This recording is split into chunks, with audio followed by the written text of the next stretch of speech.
E está no ar mais um Alesp Conecta.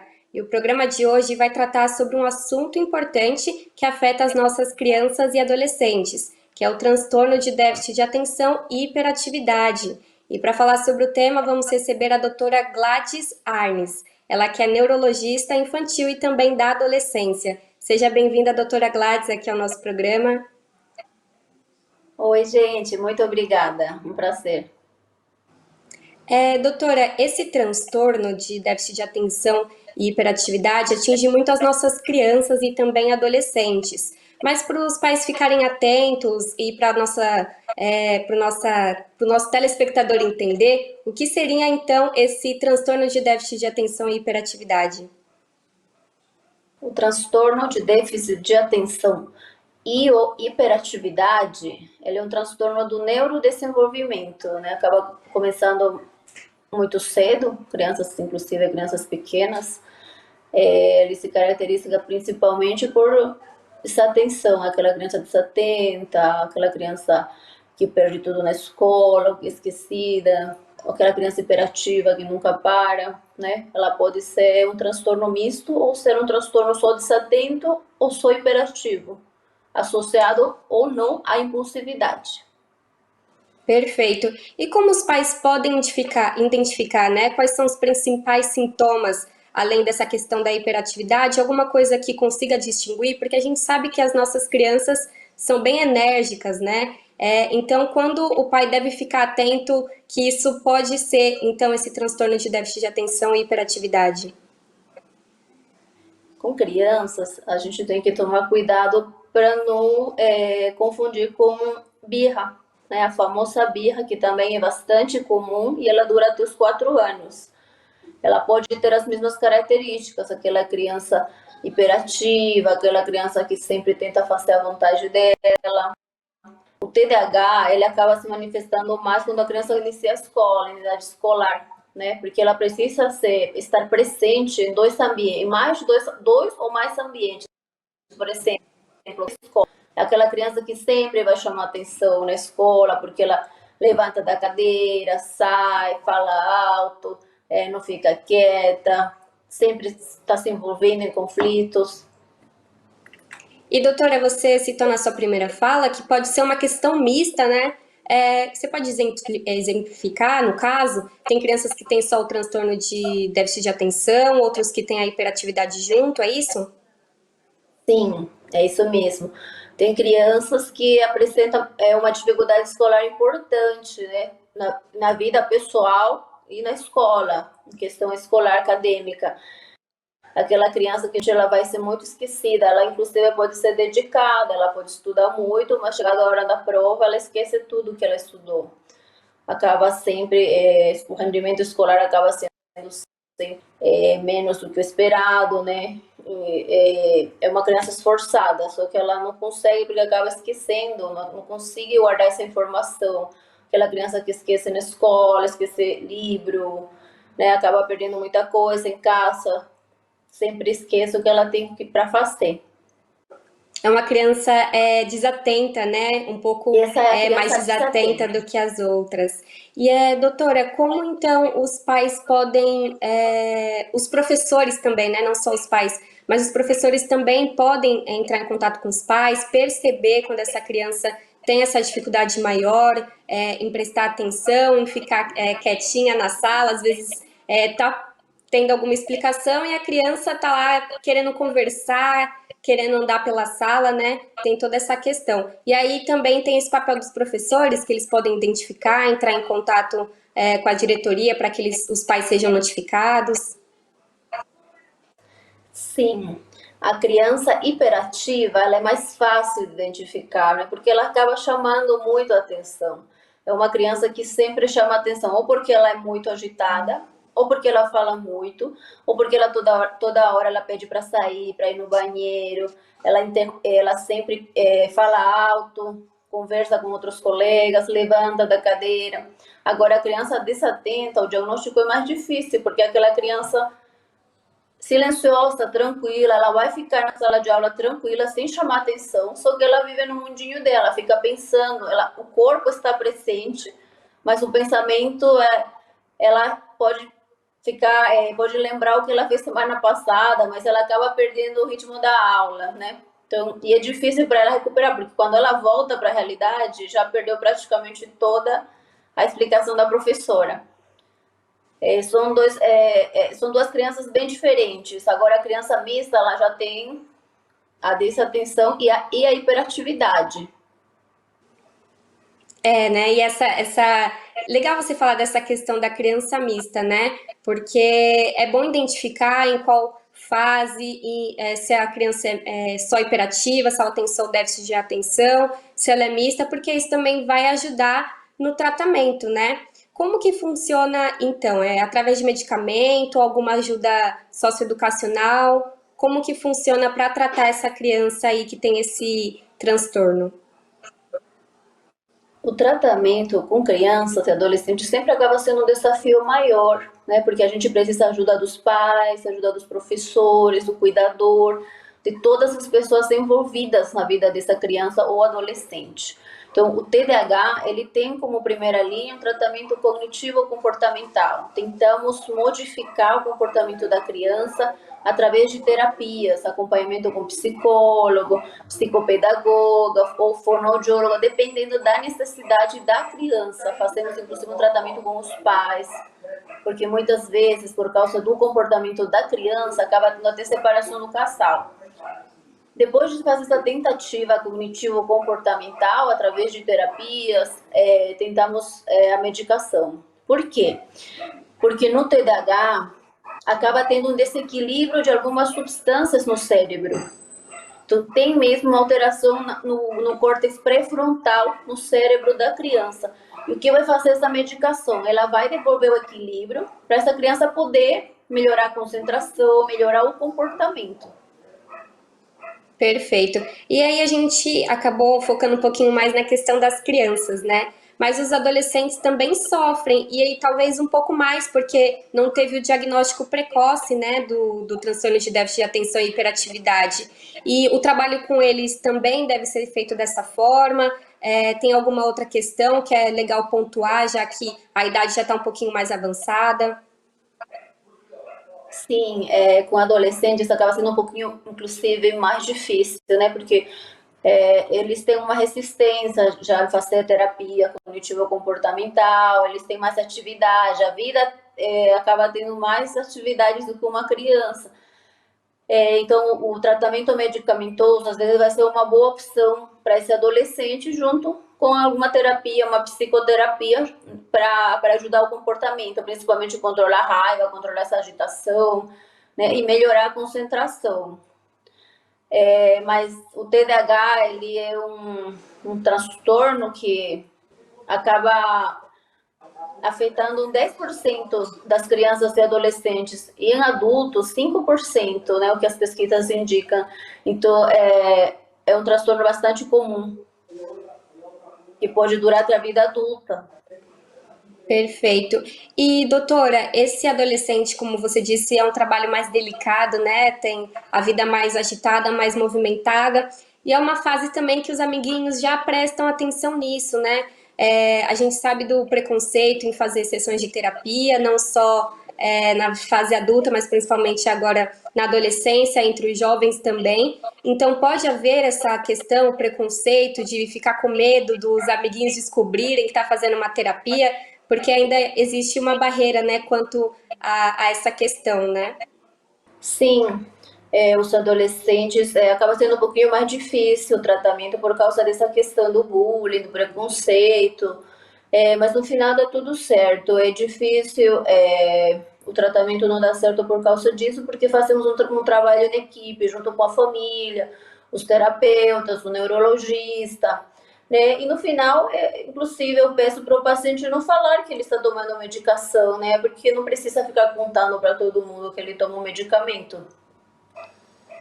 Perfeito. E segundo a Sociedade Brasileira de Déficit de Atenção, as crianças sofrem 3,3%, de 3 a 5% das crianças sofrem, né, com transtorno de déficit de atenção. E também, principalmente, os meninos. Tem algum motivo científico que explica o porquê desses meninos serem os mais afetados?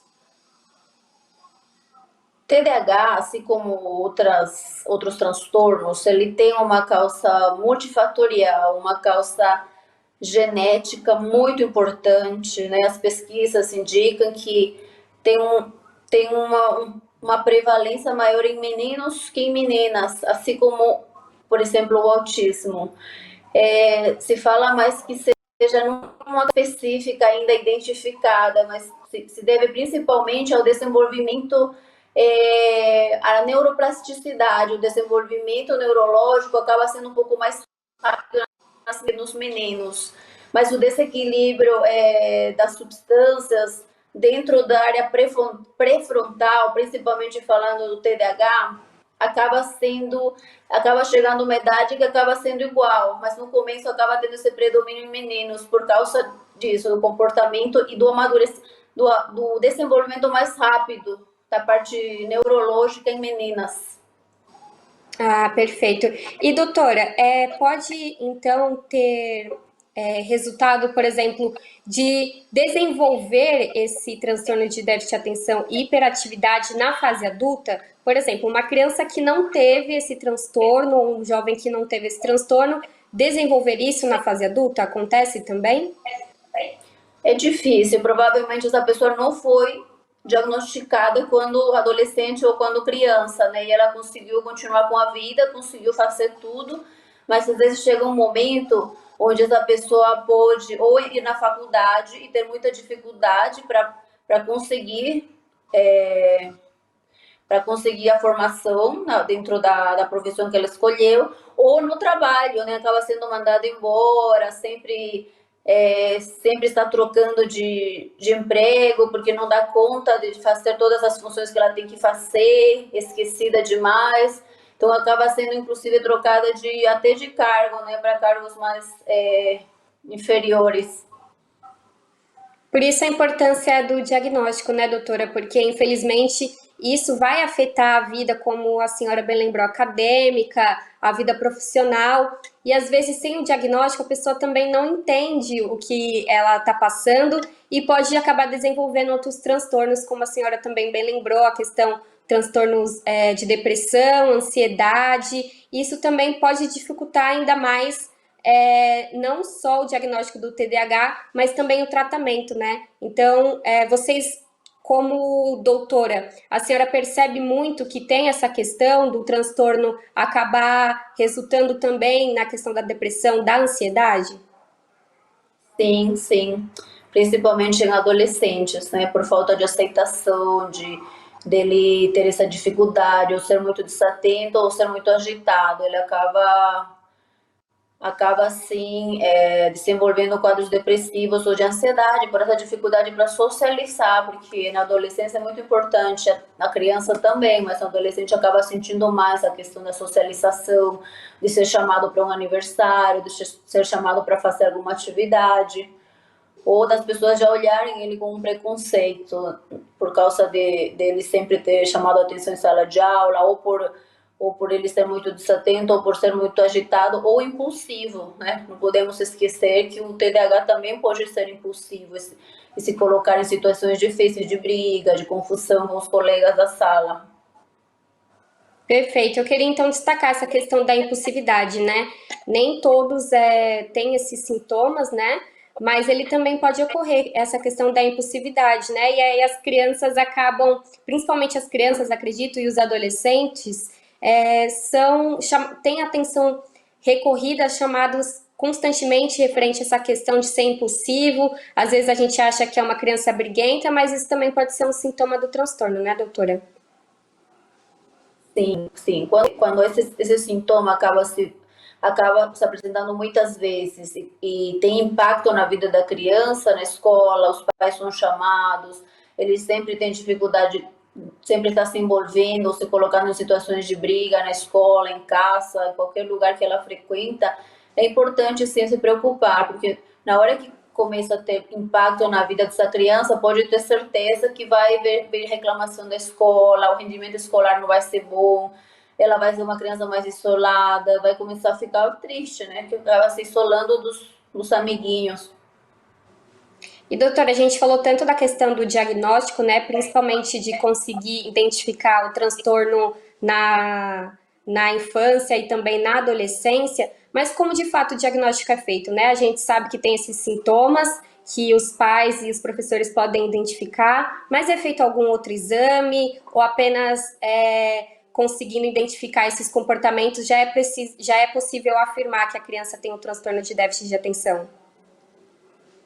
O diagnóstico de déficit do TDAH, o déficit de atenção e hiperatividade, é totalmente clínico.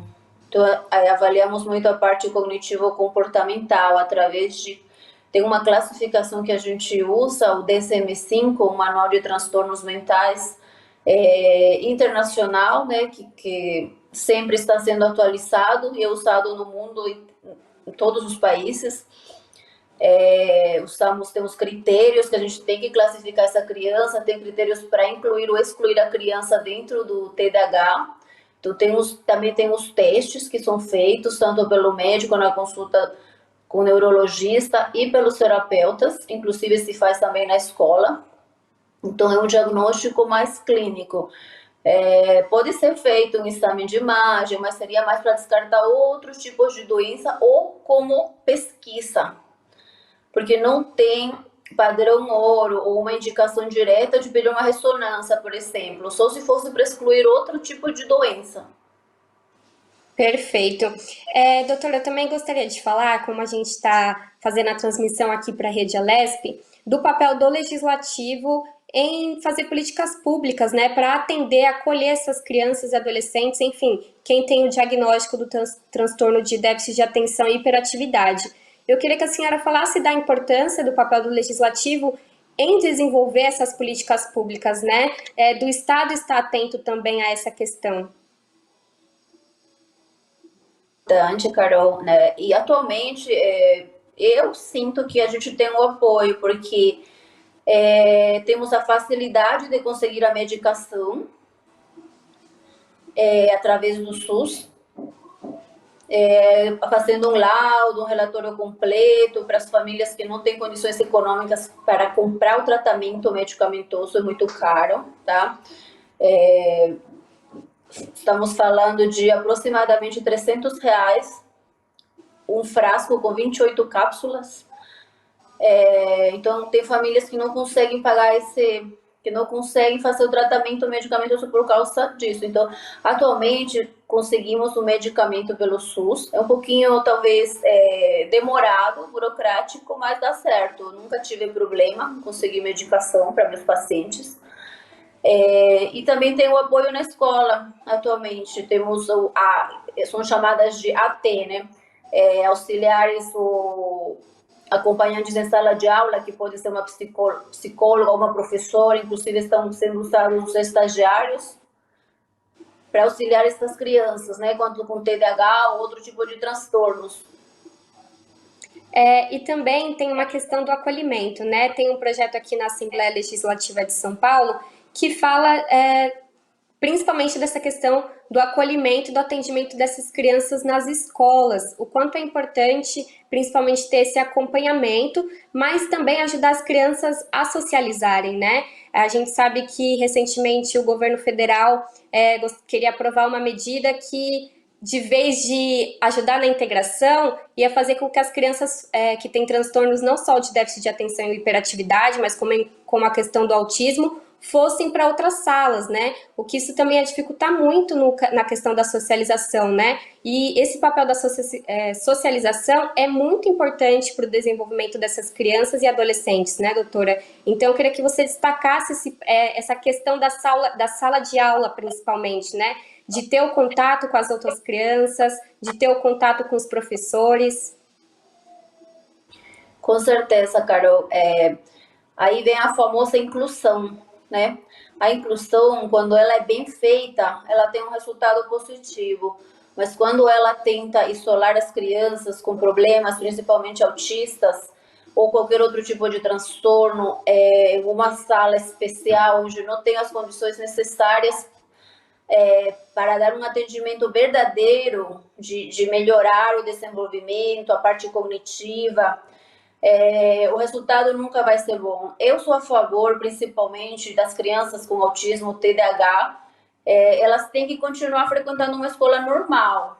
São casos muito especiais onde a gente pede para essa criança ir em escola especial. Do TDAH, não temos muito essa dificuldade, é mais com crianças autistas ou com crianças com déficit intelectual, antigamente conhecida como retardo mental, que acabam sendo muitas vezes não aceitas em escolas tradicionais e acabam sendo isoladas em escolas especiais, onde não tem a famosa inclusão que a gente gostaria que seja realmente uma inclusão, onde deveria ter todos os terapeutas, acompanhamento neurológico e professores capacitados para atender essas crianças, né? Talvez ainda a gente tenha esse problema, essa dificuldade com a inclusão verdadeira.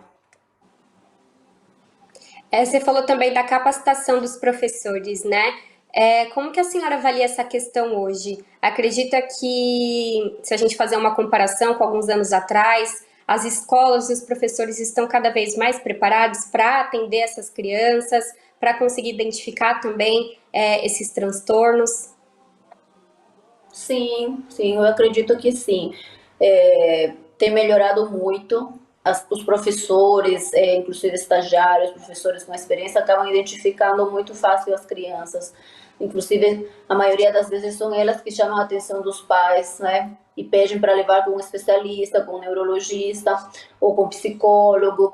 Eles se identificam muito bem, eles fazem uma triagem muito boa dentro das escolas, creche, escolinhas, acabam ajudando muito. Eu acredito que tenha melhorado muito, sim.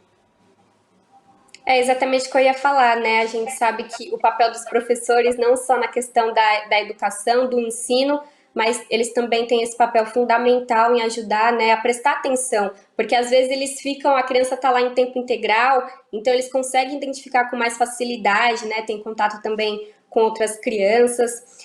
Doutora, eu queria, para finalizar aqui o nosso programa, que a senhora deixasse um recado tanto para os pais, para os professores, que conseguem identificar, ver que essa criança tem um transtorno. Às vezes o pai também fica assustado, né, com esse nome grande, transtorno, principalmente nessa palavra, mas conseguir identificar que isso tem o diagnóstico, tem o tratamento, e com isso a criança vai conseguir levar para a vida adulta uma vida normal, né?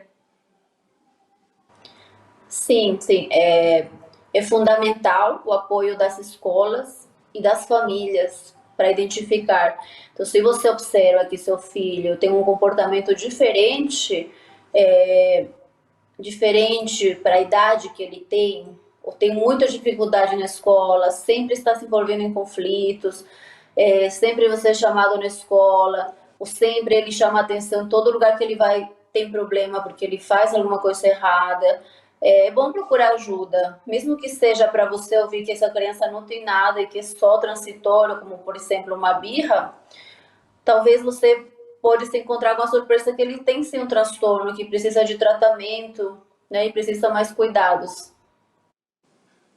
E não se assustar, né, doutora? Porque a Sim, gente entende que, como pai, os pais, né, acabam se assustando com esse nome, enfim, mas não se assustar se tiver o diagnóstico precoce, o tratamento, pode ter certeza que essa criança vai ter sim uma vida normal, né? A gente pode garantir isso, essa questão da vida normal, que não vai ter nenhum empecilho, né? Se tudo for feito conforme o médico ou o neurologista, independente da especialidade, né, indicar, não é mesmo?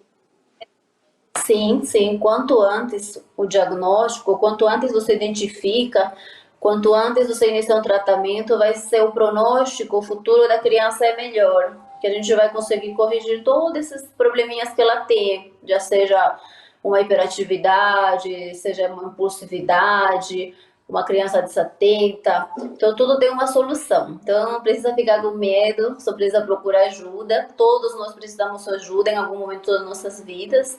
E é sempre bom ouvir de alguém que tem um pouquinho mais de experiência nesse tema. É sempre bom investigar. Doutora Gladys Arnes, muito obrigada aqui pela sua participação no LESP Conecta de hoje, em tratar desse assunto tão importante e delicado, né, que acomete as nossas crianças e adolescentes. E eu queria também agradecer a participação de todos que nos acompanhou nesse programa falando sobre esse transtorno importante. E se você quiser assistir esse e outros programas da Rede Alesp, é só acessar o nosso canal no YouTube e ficar ligado na nossa programação. Até a próxima!